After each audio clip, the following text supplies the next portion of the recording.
Football at 4, powered by the Inside the Birds podcast, brought to you by Bet365. Whatever the sport, whatever the moment, it's never ordinary at Bet365. Adam Caplan's here. We got a good one for you today for Football at 4. Play along, be a part of the show. On all podcasting platforms, you can get the Inside the Birds podcast, and you can watch Football at 4 right now on the X platform and on the YouTube channel at Mike Gill Show. Adam Caplan is here, everybody. We're going to look at the NFC and some of the challengers to the Philadelphia Eagles. The first one that we will size up the NFC will be the Detroit Lions, the number one seed in most people's mind. They had a chance to, do something special. Then the injuries caught up to them. They've lost some coaches here. So we'll see. Are the Lions the top team in the NFC that can knock off the Eagles? Can they surpass the Eagles? We're going to get into that today on today's edition of Football at 4. Adam Caplan is here from the Inside the Birds podcast, everybody. What's going on, Adam? Yeah, Mike, good to talk to you. Yeah, so, it's funny. The odds makers, I love looking at these future numbers, and they put some things out, and you go, well, sometimes I think they're wrong, or sometimes I think they're right.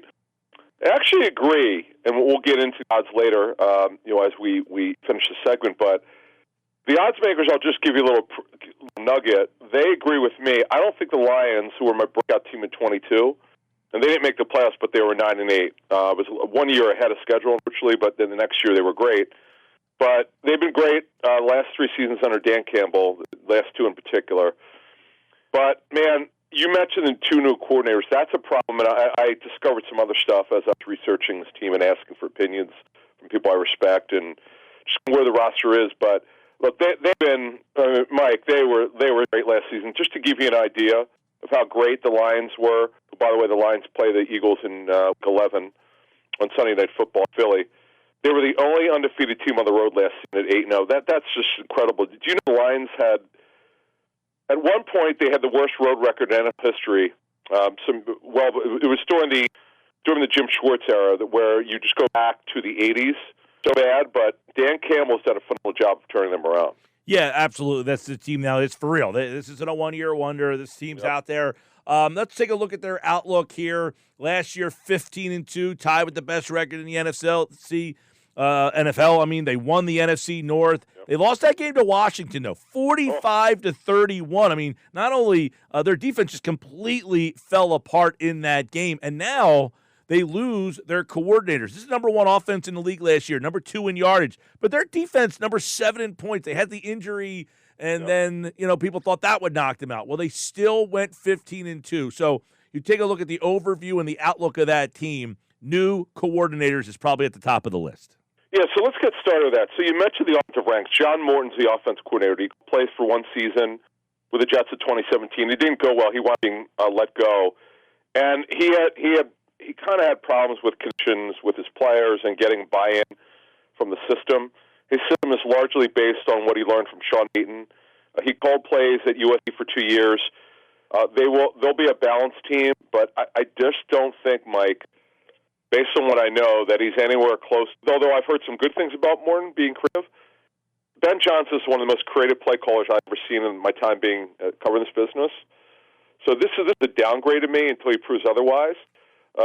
So that's a concern. Kelvin Shepard, man, I remember covering this as a player. He's only this will be his 5th year just coaching. Okay, Mike?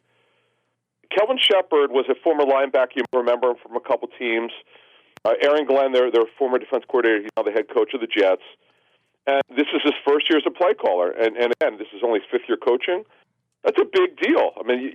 You're talking about guys who have not proven themselves as play callers.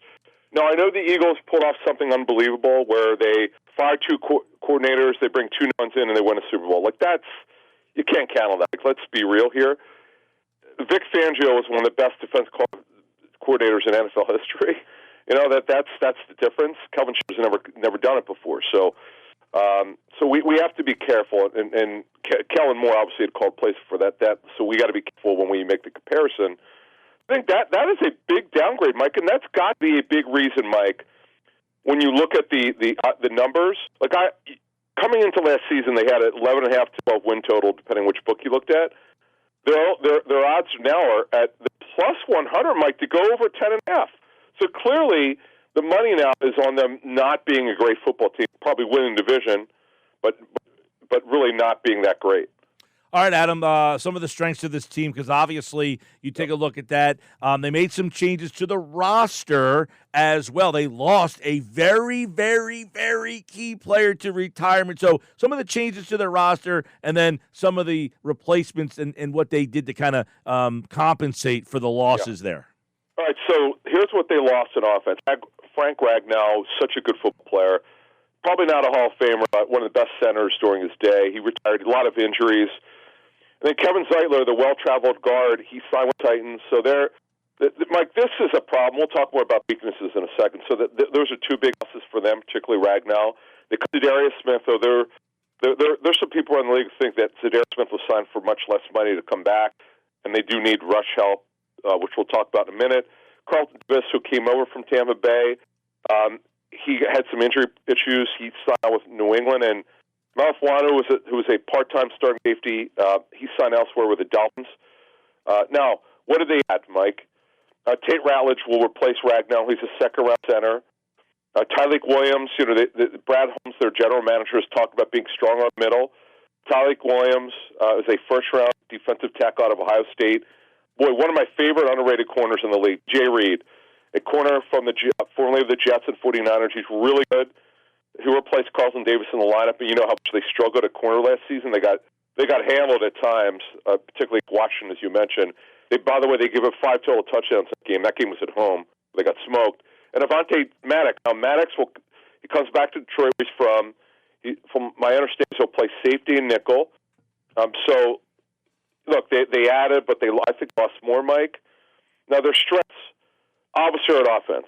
Jared Goff, who, boy, a lot of people thought he was done with the Rams. Well, Ben Johnson rebuilt him. Let's not forget that. Jahmyr Gibbs is phenomenal. One of the best backs in the league. David Montgomery, great tandem. Amon-Ra St. Brown.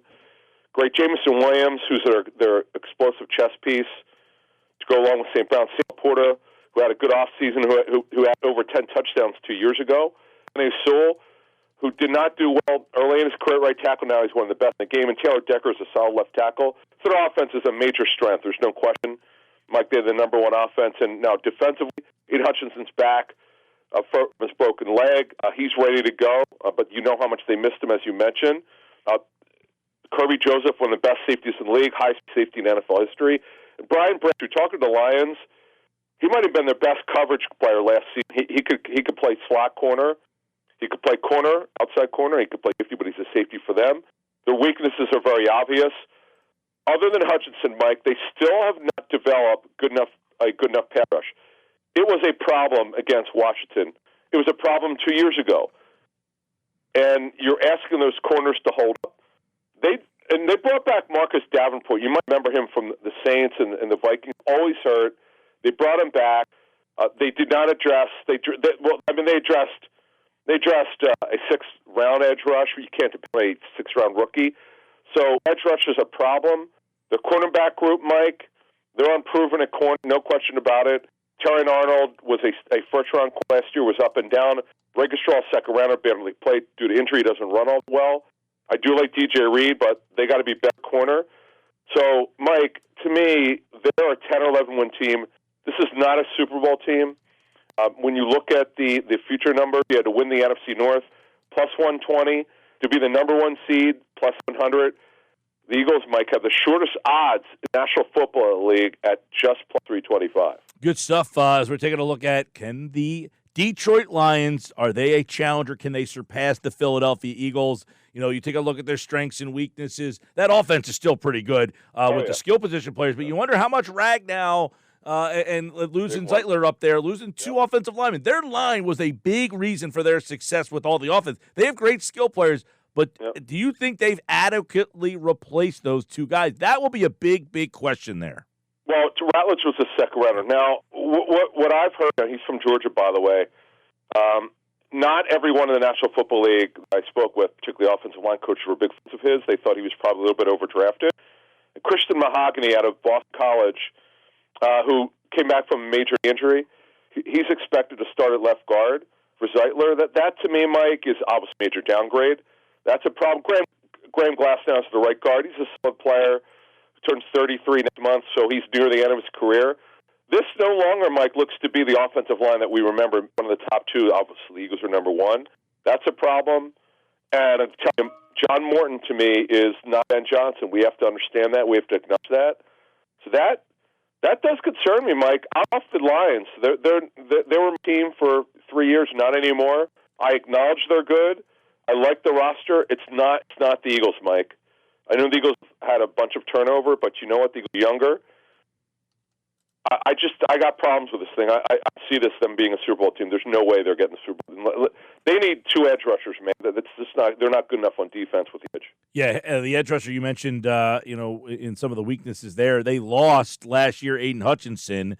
We'll see how he comes back. Lack of the pressure there, and you mentioned the unproven corner spot. If it's Detroit playing Philadelphia, which I'm on Ross St. Brown won it, Adam. You remember that? He said, we want to be the team that opens up the season because we thought we would have beat Philadelphia last year had we won that game. That's a brash statement there, by the way. Did he say that? Yeah, he said that he wanted to play the Thursday night opener because they felt that they would have won if they got a chance to play Philadelphia. So I'm on Ross St. Brown saying very unproven at corner. How do they match up with Philly's offense? That with the lack of edge pressure and the unproven corner spot, that's a tough matchup, it seems like, for them. The NFC North, they're plus 120. That division is very intriguing there because they blew through that division last year at 15-2.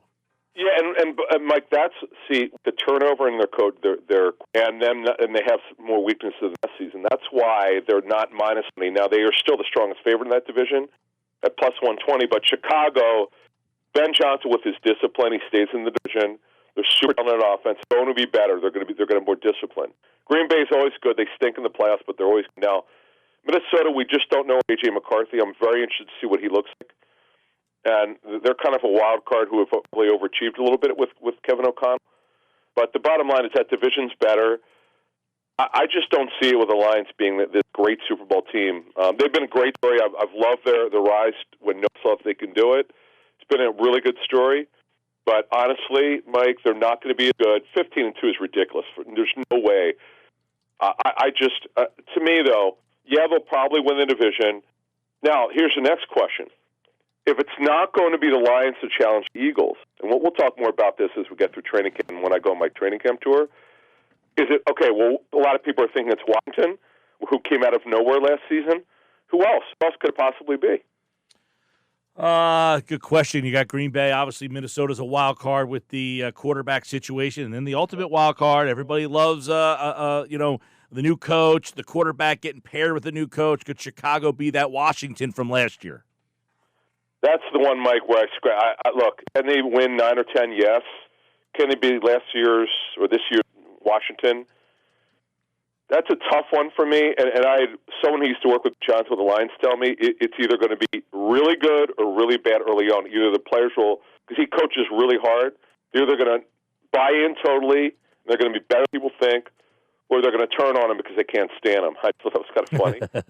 Because he's a tough personality, so needed in that building under Matt Eberflus didn't work, their former head coach. But every year, Mike, there's a team like Washington. I did not see that last.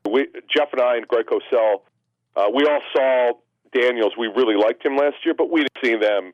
None of us saw them as a playoff team. I don't think. Jeff, I know, always has a wild card team every year. He's good at finding a team that's better than we all expect. I don't know that he had in the playoffs, but I didn't see him as a playoff. I'll admit I did not see that last season. All right, Adam Caplan, Football at 4. A look at one of the teams that could challenge in the NFC East, in the NFC, the Detroit Lions. And Adam doesn't feel like they're ready to surpass the Eagles here on today's Football at 4. All right, Adam Caplan, good to talk to you, man. Thank you.